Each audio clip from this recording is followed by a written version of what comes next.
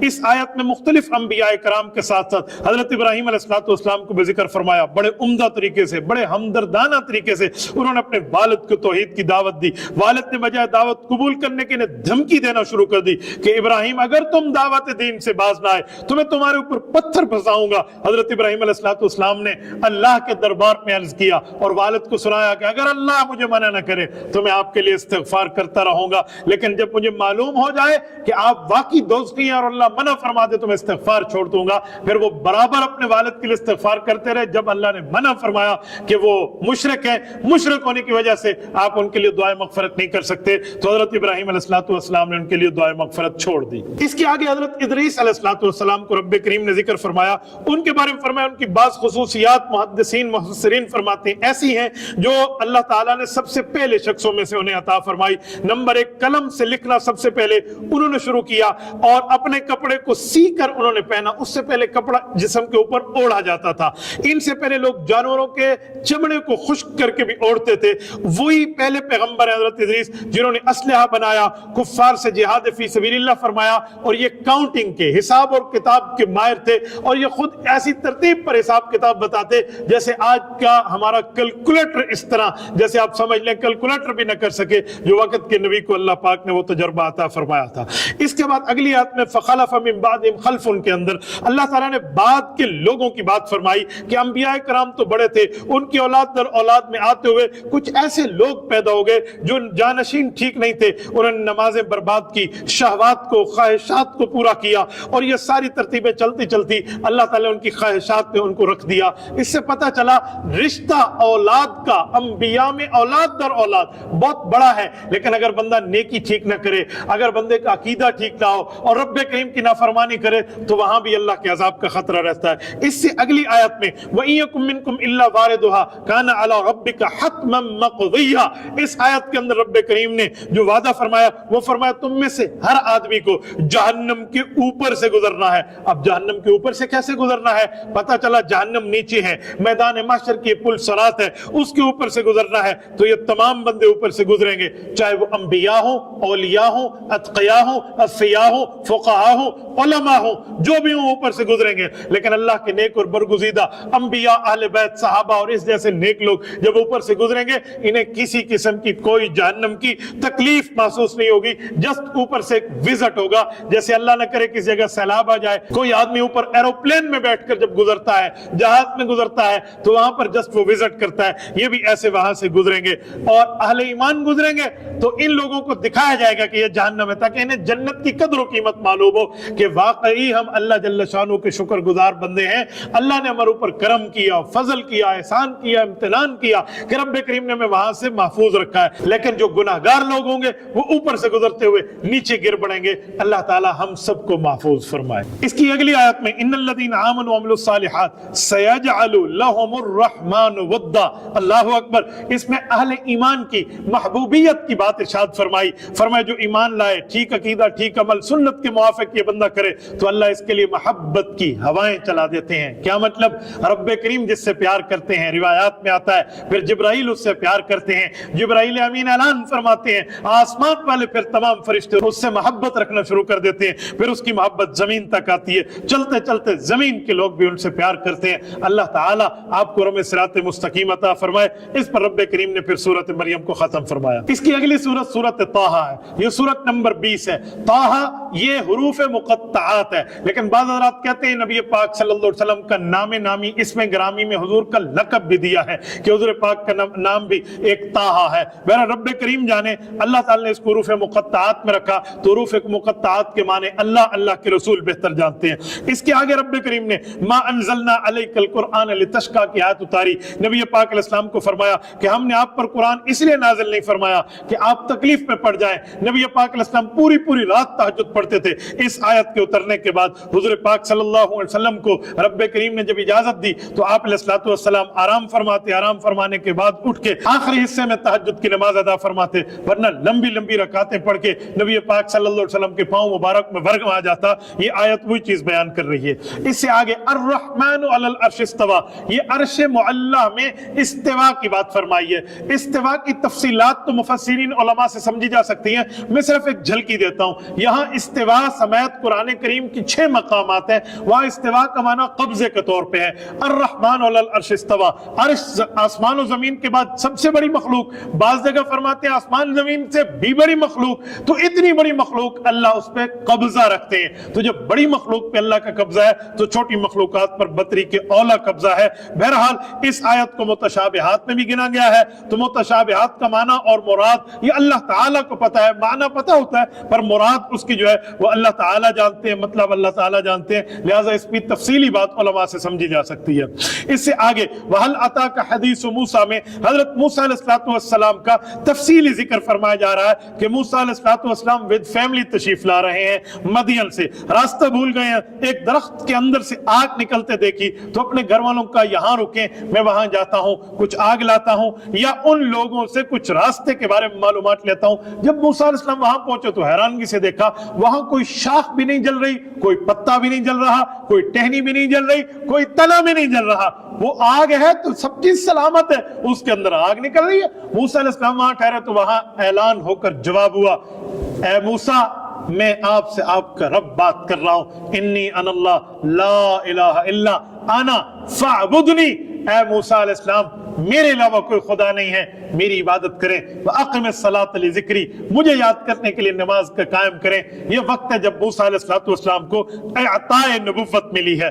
اللہ اکبر۔ حضرت موسیٰ علیہ السلام وہاں پہنچے ہیں، رب کریم نے ان کو نبوت عطا فرما دی ہے اور یہاں سے ان کی قبولیت دعا اور پوری ترتیب کے ساتھ معاملہ شروع ہوتا ہے۔ حضرت موسیٰ علیہ السلام نے پھر اللہ جل شانہ سے وہاں پر دعا مانگی۔ اس دعا کو قرآن کریم نے ذکر فرمایا ہے۔ یہاں 4 چیزیں اللہ تعالیٰ سے مانگی۔